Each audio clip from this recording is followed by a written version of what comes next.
여러분 안녕하십니까? 우리나라의 환경 오염이 날이 갈수록 심각해지고 있다. 이렇게 걱정하는 분들이 많습니다. 그러나 이는 비단 우리나라뿐만이 아니고 지구촌 전체가 안고 있는 고민이 아닐까 싶습니다.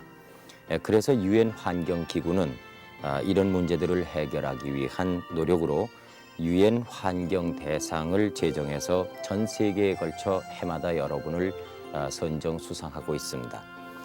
오늘 밤에는 최근 바로 이 유엔 환경 대상의 수상자로 선정이 되신 한양대학교 신흥배 교수님을 모시고 여러 가지 얘기를 나누겠습니다. 우리나라 환경공학계의 태도로서 우리나라 그 국내 공해 추방에 지금까지 앞장서 오신 분으로서 오늘 저와 얘기를 나누는 가운데 여러분들이 들으시면은 환경 오염을 막는다든가 어떤 것이 환경의 피해라든가 또 우리가 어떻게 하면 쾌적한 생활을 할 수 있다든가 우리 일상생활과 아주 밀접한 얘기를 들으실 수 있을 것으로 믿습니다. 오늘 신 교수님 나오셨는데 여러분 환영해 주시기 바랍니다. 안녕하십니까.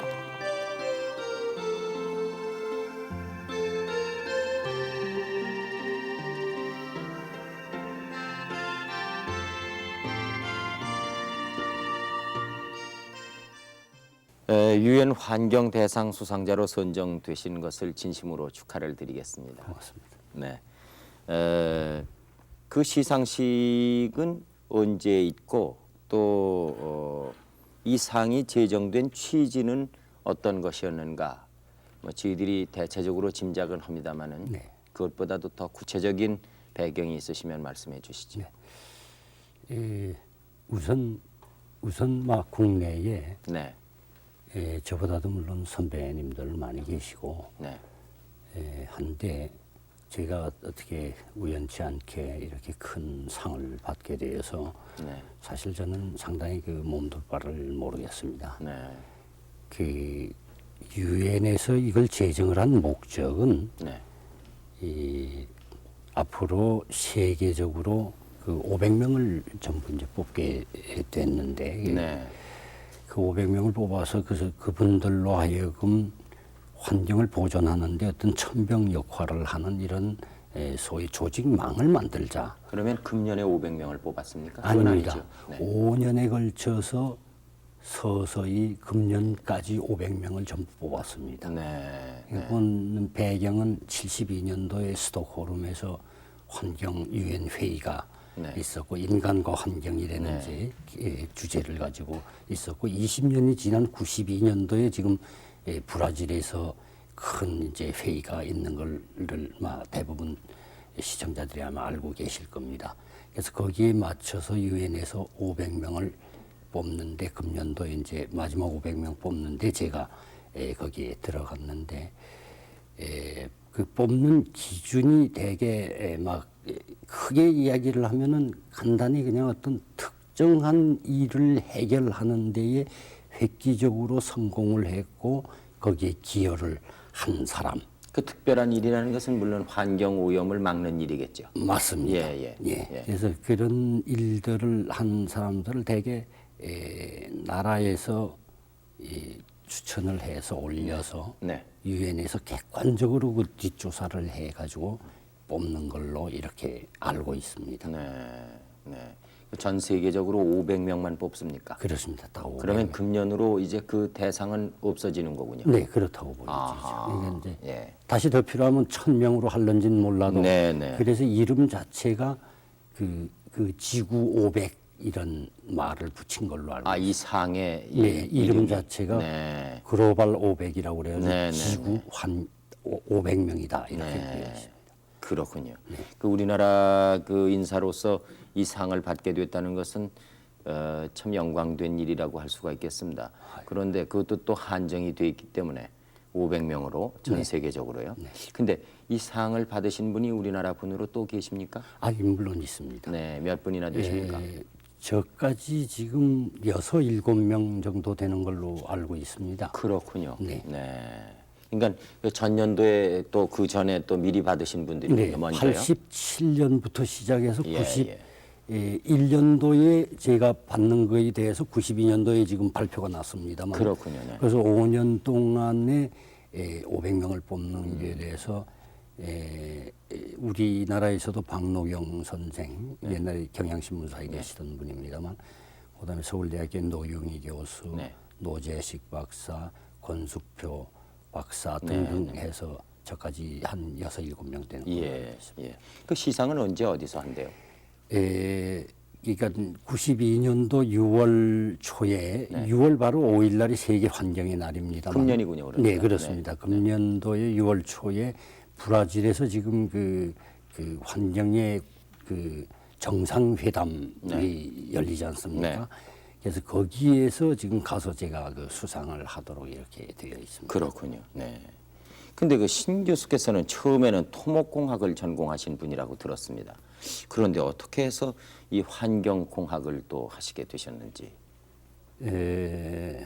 제가 이제 61년도에 한양공대 토목공학과를 졸업을 하고 네. 그다음에 이제 65년도에 제가 서울공대 토목과에서 석사 학위를 했습니다. 네. 근데 기본적으로 토목공학에서 저희들이 그 공부하던 50년대 후반만 60년대 초반에도 기초적으로 상수도하고 하수도에 대한 거를 저희들이 배웁니다. 토목공학과에서. 네. 거기에 더하기 해서 더 물에 대한 거를 많이 토목공학이 다룹니다. 그래서 그게 이제 기화가 돼서 당시에는 상수도 수의 수질 같은 데에 대해서 크게 염려를 우선 할 필요도 혹시 없었는지 모르겠습니다만 네. 그렇게 염려하는 분들이 또 많지도 않았고 네. 그래서 그게 이제 조금 관심을 가졌었는데 67년도에 이제 마침 유학을 가게 돼서 미국에 가봤더니 이 아까 말씀드렸듯이 미국의 토목공학과에서 저는 이제 학위를 했는데 토목공학과가 주가 돼서 환경공학을 다루고 있는 걸 발견을 했습니다. 네. 그래서 오히려 내가 하고 싶었던 일이 마침 또 토목공학과에서 하고 있었기 때문에 네. 오히려 저한테 다행이 아닌가 이렇게 생각을 했었습니다. 그러면은 그 유학하신 미국의 그 대학에서 학위를 수여 받으신 것은 언제였습니까? 공식적으로 제가 73년도에 학위가 끝났습니다만 네. 그래서 뭐 그것은 환경공학이었습니까? 아니면 맞습니다. 환경공학으로? 환경공학, 환경공학에 학위를 받았습니다만 그렇군요. 네. 귀국하셔서는 제가 듣기로는 그 한국과학기술연구소에서 근무를 하셨다고 들었습니다. 네, 맞습니다. 그런데 귀국하셔서 과학기술연구소에 취직하시자마자 환경 이 오염에 대한 일로 제일 먼저 시작하신 것은 어떤 일이었습니까? 그게 이제 제가 마침 귀국을 했더니요. 네. 당시만 하더라도 어떻게 보면은 우리나라에서는 환경에 대한 오염 문제를 그렇게 거론을 안 하는 게 어떻게 보면 20년 전이니까. 네네. 네. 터부시 되어 있던 때가 네. 아닌가 싶습니다. 그래서 마침 귀국을 해서 그때 당시에 과기처 장관 하셨던 최영섭 장관님을 네. 만날 기회가 있었는데 장관님이 보자마자 하는 이야기가 그 신박사 한국에서는 환경은 조용히 하는 거다. 네. 그런 이야기를 들려주셨고 네. 또 당시만 하더라도 그렇게 환경에 대한 관심이 거의 전무할 때입니다. 네. 근데 이제 마침 그 키스트에 소위 그 계신 분들하고 또 물론 과기처 장관이었던 최 장관께서 선견지명이 있었던지 그분들이 나중에 한 얘기입니다만 자 지금은 이래도 우리가 자꾸 공업화가 이렇게 되면 어디에서 누군가는 최소한도 이거를 염려를 하는 소위 그 핵심 그룹이 어딘가는 있어야 되겠다 하는 생각을 했답니다. 네. 그래서 제가 오기 이전에 벌써 72년도에 그 환경 그룹을 만들어서 별로 일은 없었습니다만 네. 그 존재를 하고 있었습니다. 연구실이. 네. 네. 그래서 이제 제일 먼저 제가 와가지고 했던 일이 이 울산 석유화학단지의 그 어민들이 네. 석유화학단지에서 내보내는 폐수에 의해서 어류들이 네. 피해가 갔다 네. 하는 문제가 생겨가지고 그걸 제일 먼저 제가 해결하는 데에 선진구에서 제가 여러 가지 배우고 왔던 이런 어떤 지식들을 총동원을 해가지고 과학적인 그 근거를 만들고 해서 그 일을 해결하는데 성공을 했다고 그럴까요? 그래서 산업체는 산업체대로 상당히 그 결과에 만족을 했고 피해를 본 어민들도 상당히 그 만족을 하는 이런 결과를 가져왔습니다. 네. 그 다음에도 연이어서 또 대기 오염에 의한 농작물의 피해 같은 것이 네. 울산에도 그런 문제가 대두가 됐고 그 다음에 여천 그 공단지 같은 데에서도 그런 문제가 이제 대두가 돼서 그런 일들을 전체적으로 해결하는 데에 어떻게 보면 그 과학기술적인 어떤 근거를 제가 마련을 했다고 그럴까요? 그래서 지금 생각하면 그게 상당히 별일 아닌 것 같이 생각도 됩니다만 당시에는 이 환경공학에 대한 전체적인 나라의 그 지식들이 상당히 많지 않을 때입니다. 그래서 그때는 상당히 저희들이 애를 써서 그 좋은 기틀을 만들었다 이렇게 생각을 하고 있습니다. 예. 우선 궁금한 것을 몇 가지 여쭤보겠습니다. 제가 잘 모르니까요. 그런데 저희가 이제 흔히 환경 오염이라든가 무슨 공해라든가 이런 말을 요 근래 와서 하루에도 몇 번씩 씁니다. 그러나 좀 더 구체적으로 알기 쉽게 설명을 듣고 싶어요. 우선 물에 관해서 하지요. 그 물이라고 그러면 저희들이 볼 수 있는 것이 강물이나 바닷물이나 이런 것이라고 그러면 이 일반인의 생각이 강물에다가 뭘 버리면 이것이 그냥 흘러가면은 위에서 또 새물이 내려오지 않는가 이런 생각을 하기 쉽고요. 또 하나는 바다라는 것이 망망대해 정말 얼마나 넓은데 거기에 몇 방울 무슨 몇 드람 또 저 많은 무슨 폐수가 좀 들어간다 할지라도 그 무슨 조족지혈이 아니겠는가 이렇게 생각하는 데서부터 이 오염이 시작되지 않는가 싶어요. 근데 그를 완벽하게 막을 수 있습니까? 우선 강가에 무슨 공장이 있다던가 이럴 때에 네. 폐수가 흘러 들어간다는 것을 알겠습니다. 막을 수 있습니까?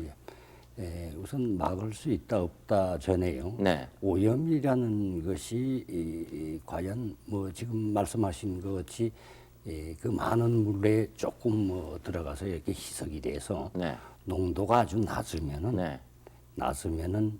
거의 괜찮은 경우가 많이 있습니다. 네. 그리고 또 사실 오염이라는 건 인간이 지구상에 존재하면서부터 오염은 이미 있었다고 생각이 됩니다.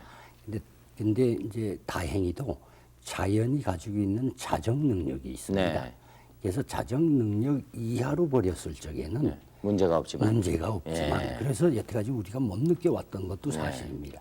그랬는데 이제 그게 자정 능력 이상으로 버렸을 적에 그게 이제 문제가 자꾸 일어나는데 사실 우리가 잘 알다시피 모든 물질이라는 게 어디다 버리든 어떻게 하건 간에 그 물질이 어딘가는 가야 됩니다.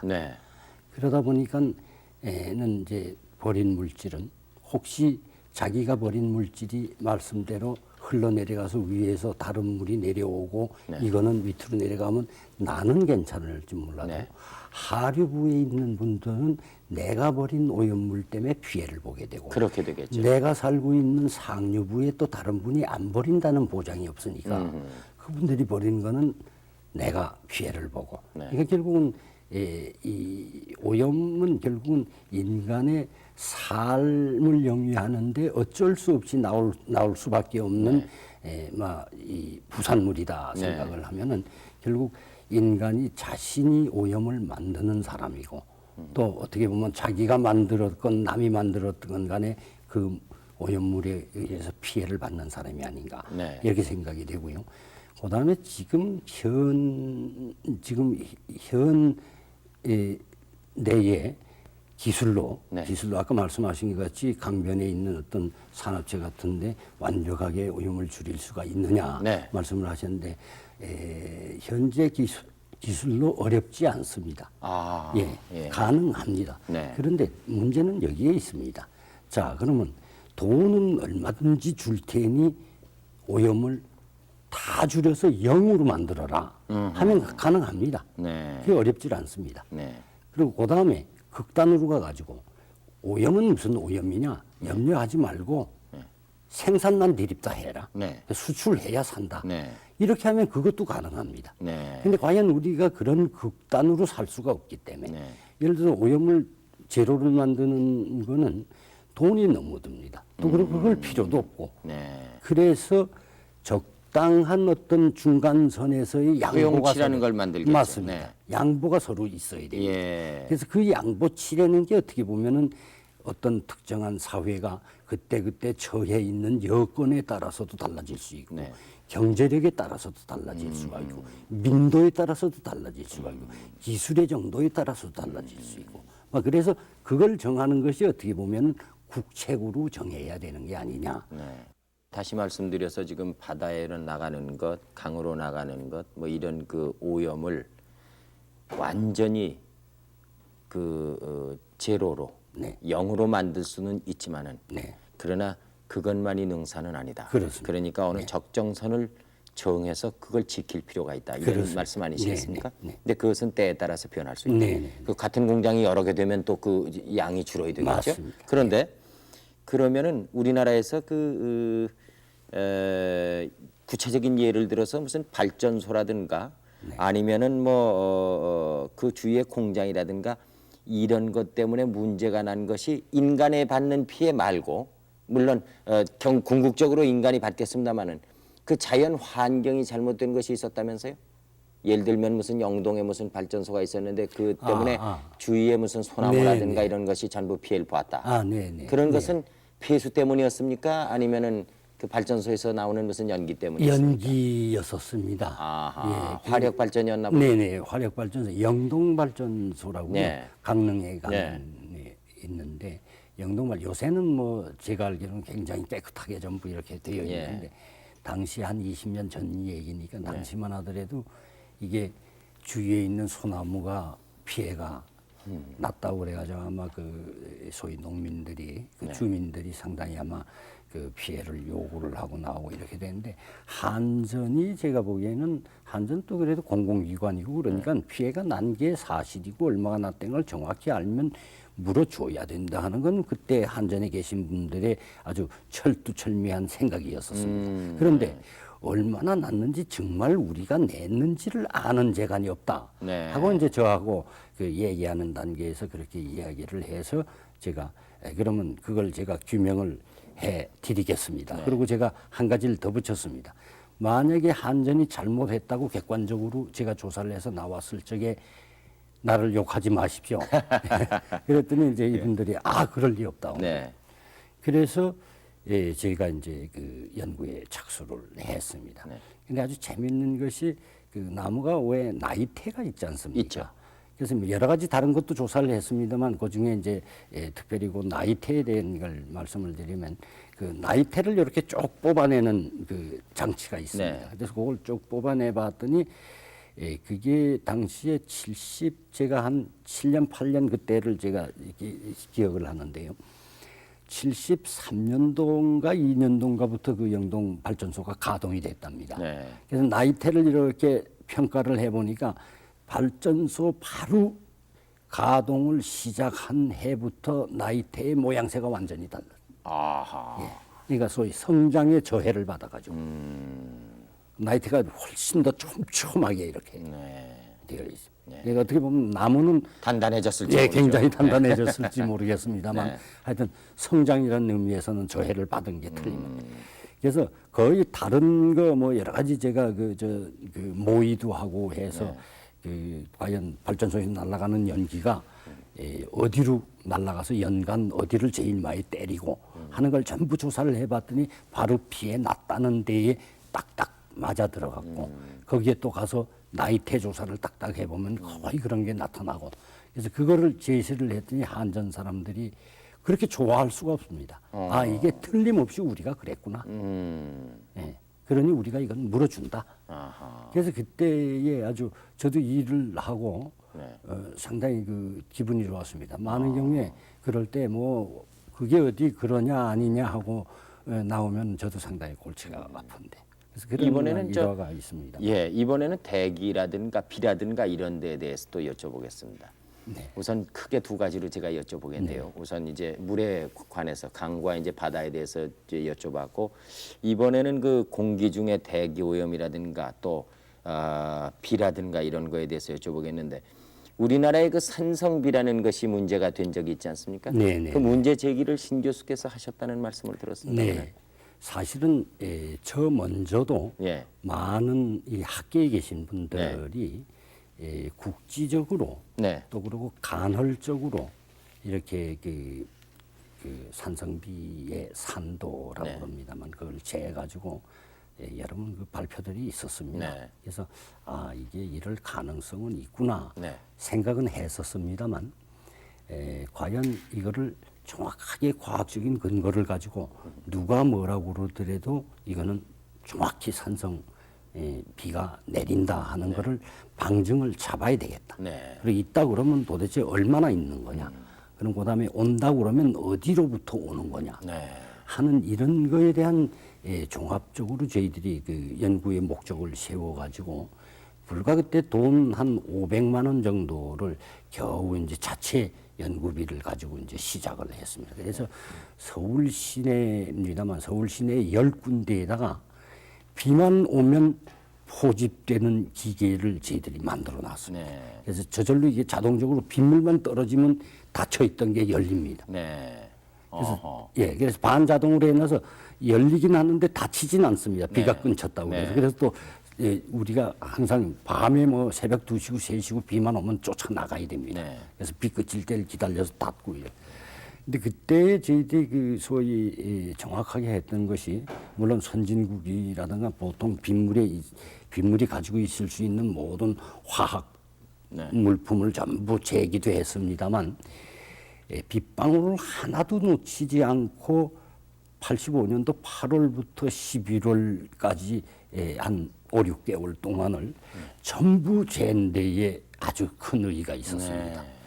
그래서 그것이 이제 86년도에 가가지고 그래서 그게 당시에는 그게 그 보고서가 사실 비밀이었었습니다. 네. 하도 그 충격적이라고 그럴까요? 그런 결과가 나와가지고 왜냐하면 서울 시내 전체적으로 내리는 비의 한 8, 9할이 네. 산성비임에 틀림이 없다는 결론이 근데 그 났습니다. 산성비도 농도가 있겠죠. 물론 있습니다. 네. 네. 근데 아주 걱정할 만한 농도였다 이런 말씀이십니까? 예, 상당히 그런 예. 그러면 그래서 그 산성비는 어떤 피해를 주는 것입니까? 산성비는 뭐 여러 가지 피해가 있으면 뭐 이 산도가 상당히 높으니까 네. 제일 먼저 피해받는 것은 산림이 저희들이 막 아는 분들은 다 알고 계십니다만 이 구라파니 네. 그다음에 북미주 같은 데에서는 산림의 피해가 뭐 말도 못합니다. 거의 나무들이 다 죽습니다. 네. 이런 피해가 있고 그다음에는 건물이 부식이 된다든가 쇠 붙이는 물론 산도가 높으니까. 그렇습니다. 예. 쇠 붙이는 거의 전부 부식이 녹이 되죠. 잘 쓸고. 그렇습니다. 그다음에 콘크리트도 녹습니다. 산에는 콘크리트도 아주 약합니다. 예. 그러니까 인간은 콘크리트- 어떤 피해를 받습니까? 인간은 뭐 인간은 우산도 쓰고 다니고 뭐 그래서 인간이 직접적으로 어떤 피해를 받는다보다 물론 산성이 강한 걸 뭐 그 고의적으로 나가서 맞는다 그러면은 좋을 상당히 리 문제가 없겠죠. 좋을 리 네. 없겠죠. 예. 그다음에 그렇게 해서 우리 역사적으로 가지고 있는 유물들 네. 유물들이 거의 뭐 그렇다고 유물들을 전부 우산을 씌울 수는 없는 네. 거고, 막 이런 굉장히 그렇고, 그다음에 이 자연 수계의 그 수자원의 수질들이 전부 산성화돼 버리면은 물고기들이 우선 다 살질 못하며 그래서 이 구라파 같은 데는 뭐 거의 특히 그 스웨덴 같은 데는 거의 뭐 그 산성비가 많이 내리는 지역은 저수지에 물고기가 거의 없습니다. 근데 그 산성비라는 것은 어떻게 내리는 것입니까? 산성비가 내리는 게 뭐 여러 가지 그 원인 원인이 물질이 어디 있습니다만 저희들이 조사한 거에 의하면 한 8할 정도가 네. 이 역시 이 이산화 유황이 네. 원인이 돼서 그 이산화 유황이라는 것은 어디에서부터 그거는 발생되는 결국 것입니까? 그 연소에 의한 공장의 굴뚝으로부터 나오게 되는 겁니다. 예. 그래서 그 산성비에 대한 대책을 세우셨습니까? 요즘은 산성비가 어떻습니까? 요즘은 제가 알기로는 그때같이 높지는 않다고 보여집니다. 예. 그래서 근데 그것이요. 우리가 그 일기예보의 기상도를 보면은 우리나라의 비구름의 대부분이 네, 그렇습니다. 그것이 저쪽 중국 쪽에서 와요. 네. 근데 그것이 중국 어디에서부터 온 그 산성비의 원인이 거기에 있는 것인지. 네, 제가 보기에는 많은 부분이 네. 뭐 국지적으로 우리나라 자체가 일으키는 소위 오염물질에 의해서 산성비가 뭐 전혀 안 내린다 소리는 뭐 배제할 수가 없습니다만 중국 쪽이 어떻게 보면 거기 연탄 떼는 데가 많이 있습니다. 하하. 많이 있고 중국이 아직도 막 우리 과거에 막 60년대 정도 막 국가적인 여건이 그렇다고 보면 그 사람들이 지금 뭐 탈황하고 어쩌고 할 그 경제력도 없거니와 정신적인 여유도 없지 않을까. 이게 잘못하면 국제적으로 나라와 나라 사이에 분쟁도 될 수 있겠어요. 네, 맞습니다. 근데 우리나라의 지금 환경 오염 문제를 대단히 심각하게 생각하는 분들이 이제 점점 많아지고 있습니다만은 이 시점에서 볼 때 우리나라의 환경 오염이라는 것은 어디까지 와 있으며 또 이에 대한 대비책은 어느 정도나 따라가고 있는지. 환경 오염 전반적인 현황은 과거에는 환경 오염되는 게 또 그렇습니다. 국민이 자기가 어떻게 처해 있는 이런 그 여건, 나라의 어떤 여건, 경제력 뭐 이런 여러 가지에 따라서 그 체감으로 느끼는 환경의 정도가 좀 달랐습니다. 같은 적을 가지고도. 그래서 이제 어떻게 보면 경제적으로 부유하게 되고 좀 생활도 여유가 생기고 이러니까 과거에는 다 참을 수 있었고 뭐 그런 정도는 별로 뭐 오염이라고 생각을 안 했던 문제들도 지금은 상당히 이 거부감을 느끼게 되고 이제 이런 문제가 생기다 보니까 그래서 결국은 21세기를 향해서 우리나라가 추구하는 어떤 그 사회상이 그 복지국가를 향한 거다. 이런 걸 전제를 해놓고 생각을 할 적에 환경 오염의 정도는 이대로 놔둬서는 과연 우리가 얼마 안 남은 21세기에 과연 복지국가라는 이런 어떤 자부심을 가질 수가 있겠는가. 아마 그런 차원에서 생각을 해본다면은 상당히 오염이 있으니까 이거 염려를 빨리 해야 되겠다. 또 어떻게 보면 정부에서 과거에도 여러 가지 노력을 해오고 있습니다. 해오고 있는데 그 해오는 노력들이 과연 그 실효성이 상당히 이제는 조금 문제가 된다. 그래서 아까도 그 말씀드렸습니다만 전체적으로 국가에서 환경뿐만이 아니라 모든 게 마찬가지겠습니다만 그 하는 어떤 정책이라든가 뭐 이런 것들이 그때그때 여건에 따라서 또 달라져야 되고 그러니까 과거에 했던 어떤 환경에 대한 정책이라든가 이런 것이 뭐 크게 잘못돼서라기보다는 뭔가 21세기를 향해서 우리가 나가는데 우리의 어떤 사고방식을 지금은 뭔가 질을 추구하는 방향으로 모든 걸 바꿔야 되는 이런 어려움이 있다. 그는 과연 뭐 과거가 잘못이 아니라 사회적인 여건이 전체적으로 옛날하고는 지금 달라졌으니까 그 여건 달라졌다는 그 사실 하나만 갖고도 우리는 그런 걸 강요를 지금 받고 있는 게 아니냐. 그래서 지금부터 하는 모든 것은 정말 과거의 사고방식으로 했던 것보다는 좀 더 발전된 어떤 사고방식을 가지고 좀 더 나은 미래의 어떤 우리 상을 놓고 그 상에 부합된 목표를 설정을 하고 그 목표를 향해서 과연 한 발짝 한 발짝 차근차근히 나가는 일을 실수 없이 이제는 차근차근 쌓아나갈 때가 아니냐. 그래서 지금 뭐 몇 년 후에 해보다가 시행착오를 겪었으니 또 돌아가서 다시 하자 이럴 지금 시간의 여유가 없는 게 아닌가 이렇게 일단 생각이 됩니다.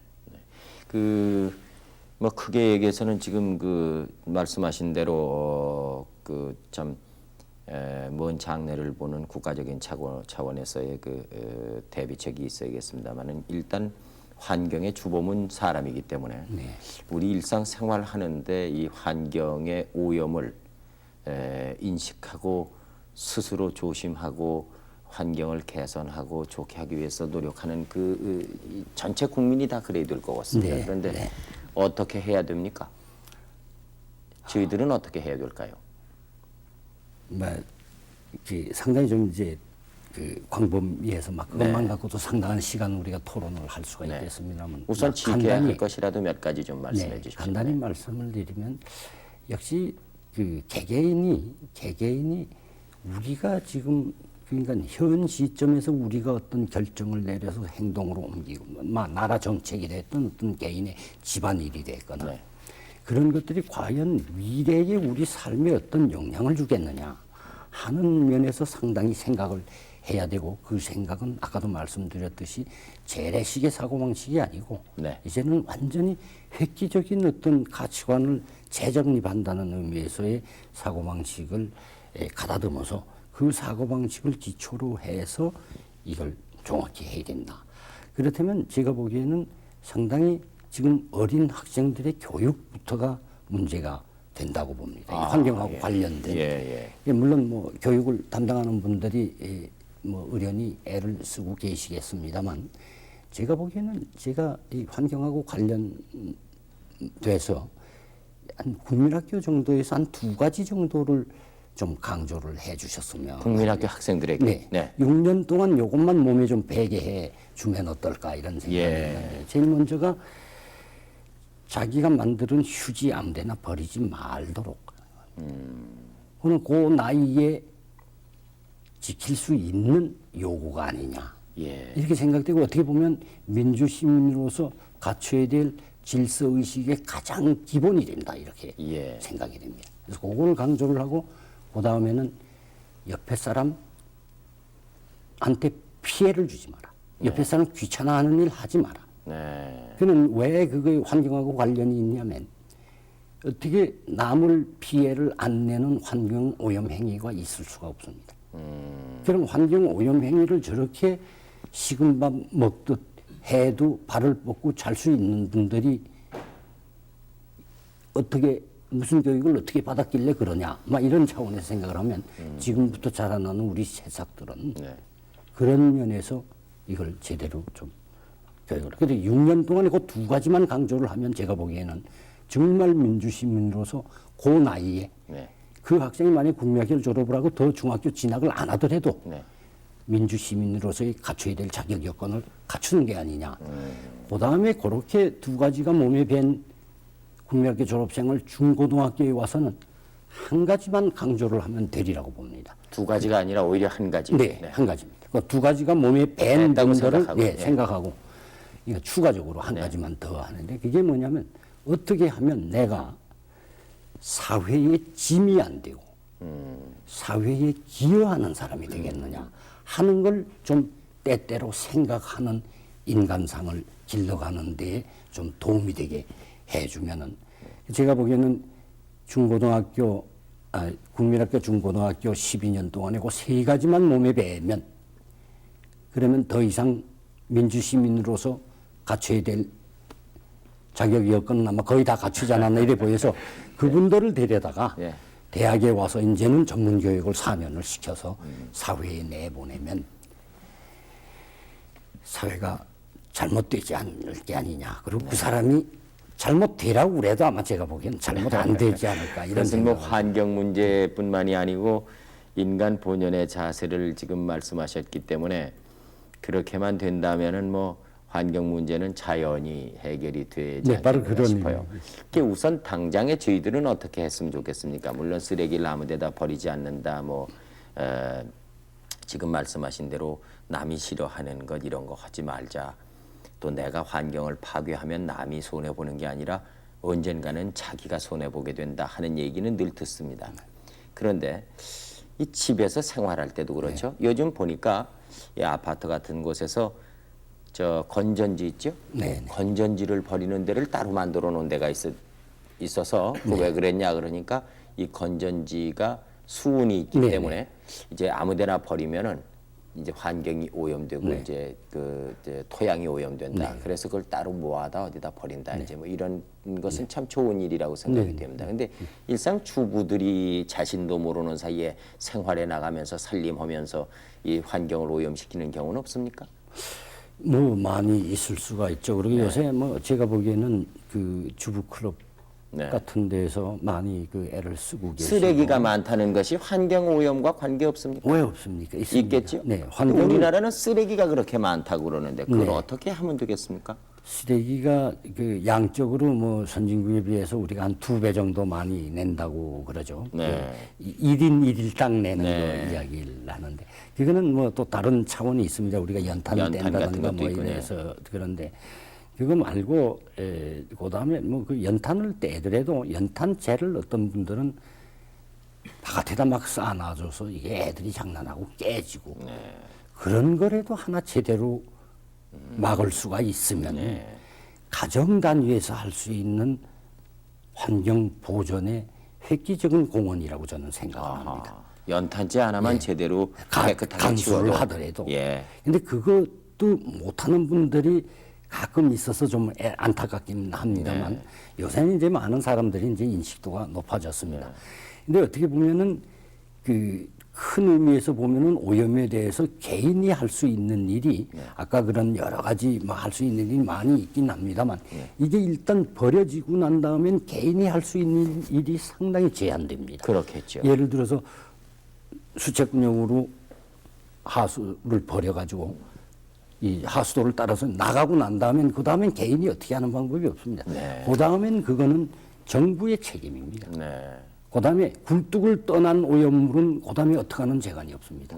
기상 조건에다 그냥 맡기는 수밖에 없는. 그러니까 떠나기 전에 줄여야 되는 거지.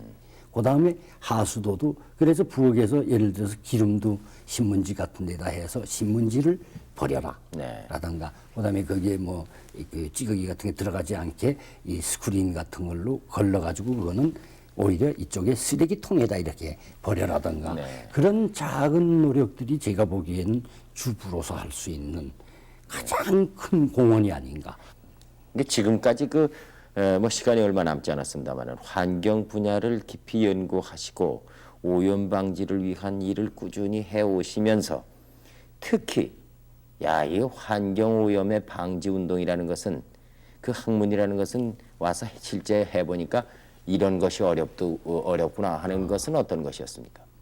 뭐 어떻게 보면 자기가 선택을 한 전문 분야니까 뭐 싫어도 하는 거고 뭐 다 그 사명감에 하고 이렇게 되겠습니다만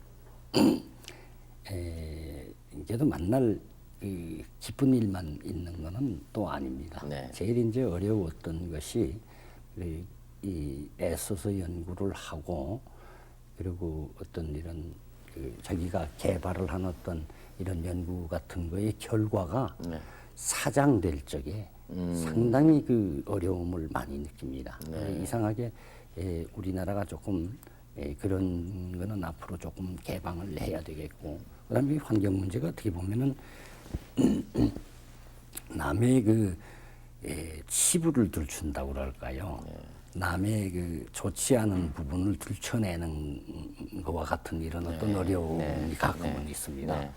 그래서 그 당사자들이 별로 안 좋아한다던가 이런 어려움이 있고 그 다음에는 제가 많이 한 일 중에 그 농민들이 대기오염에 의해서 어떤 작물에 피해가 났다든가 어민이 뭐 그 어획량이 감소를 했다든가 이런 어떤 피해하고 관련돼서 산업체화하고 농민하고의 어떤 갈등 같은 걸 해소를 하는 일 같은 거를 제가 초창기에 70년대 초에 많이 해서 그 과학기술적인 어떤 근거를 만들고 그랬습니다만 그럴 적에 항상 어려운 것이 이거는 이해가 상반되어 있기 때문에 역시 피해를 주장하는 측에서는 한 푼이라도 더 받으려고 노력을 하고 또 산업체 입장에서는 어떻게 보면 덜 주겠다. 덜 주겠다보다도 터무니없이 달라는 거는 막아야 되겠다. 이런 생각. 뭐 설득하는 단계에서 조금 어려운 점도 있긴 합니다만 그래도 그분들이 이해를 해 줬기 때문에 많은 일을 할 수 있었지 않나 이렇게 생각이 됩니다. 그 환경 전문가로서 앞으로의 그 계획과 소망이 있으시면 어떤 것이 있으실까? 그래서 뭐 궁극적인 소망이 있다면 환경공학이 필요 없는 사회가 됐으면 하는 게 소망이지만 예. 어떻게 보면 너무 우리가 할 일이 많습니다. 네. 어떻게 보면 그 선진국에서는 상당히 높은 수준의 환경의 질을 목표로 하고 노력을 하고 있고 네. 그분들은 이미 우리가 목표로 하는 정도의 레벨은 벌써 이미 끝난 게 아니냐. 그렇다면 우리는 그 최저한의 환경 여건을 네. 만드는 것도 지금부터의 노력여하에 달려 있다. 이렇게 생각을 한다고 그러면 정말 허송세월 할 수가 없다. 네. 물론 압니다. 이 환경이라는 게 어떻게 보면은 항상 정부 차원에서 이런 어떤 투자 우선순위 경쟁에서 뒤에 처집니다. 네. 처지는데 앞으로는 좀 이게 양상이 다르다. 그래서 모든 개발 계획의 궁극적인 목표가 네. 삶의 질을 높이고 어떻게 하면 오늘보다 내일 더 잘 사느냐. 그리고 좀 더 풍요로운 삶을 영위하느냐. 그럼 어떻게 보면 경제적으로 GNP로 나타나는 수치를 자꾸 높이고자 하는 거 아닙니까? 그런데 그거는 그렇게 높이겠다는 데 상당한 노력을 기울이면서 그 주위에 소위 생산성의 바탕이 되고 삶의 기본 바탕이 되는 환경을 이렇게 자꾸 오염을 시켜서는 이게 안 될 게 아니냐 하는 차원의 생각을 지금부터라도 모든 정책 결정 단계에서 그거를 빨리 그런 사고방식을 바꿔서 네. 이 추진을 해야 아마 21세기에 우리가 소위 그 바라는 어떤 우리의 미래상을 빠른 시일 내에 다다를 수가 있고 그리고 그런 어떤 미래상을 제시를 함으로써 제가 보기에는 아직도 조금은 열악한 환경에서 사는 일반 서민들도 아 우리가 조금만 더 참으면은 여기까지 가면은 그리고 나라에서 여기까지 언제까지 간다고 그러니 조금 더 참자 하는 희망을 가지고 참을 수가 있다 이런 얘기입니다. 네. 여하튼 저희 사는 주위를 살펴보면은 우리는 늘 그 숨 쉬어야 하고 그리고 무엇인가 먹지 않으면은 살 수 없고요. 또 쉬지 않으면 안 되고 직장에서 일하지 않으면 안 되는데 이 모든 것이 주위가 다 우리와 영향을 맺고 있는 정말 어쩔 수 없는 환경이라면 그 주위를 깨끗이 우리가 하고 더럽히지 않는다는 것은 휴지 하나를 버리는 일로부터 정말 참 어떤 비가 내리는가를 걱정하는 분까지 모두가 다 힘을 합쳐야 될 줄로 압니다. 오늘 참 그런 의미에서 올해 유엔 환경 대상을 받으신 우리 신흥백 교수님 모시고 얘기를 나누었다는 것은 참 많은 도움을 얻는 시간이 아니었는가 싶습니다. 앞으로 계속해서 저희 잘 모르는 사람들을 앞서 우리나라의 환경과 나아가서는 그 지구 전체의 환경에 관한 훌륭한 업적을 남겨주시기 바랍니다. 오늘 고맙습니다. 대단히 고맙습니다. 고맙습니다. 네. 지금까지 여러분이 지켜보신 바와 마찬가지로 올해 유엔 환경 대상 수상자로 선정되신 한양대학교의 신흥배 교수를 모시고 여러 가지 유익한 말씀을 들었습니다. 여러분 대단히 고맙습니다. 안녕히 주무십시오.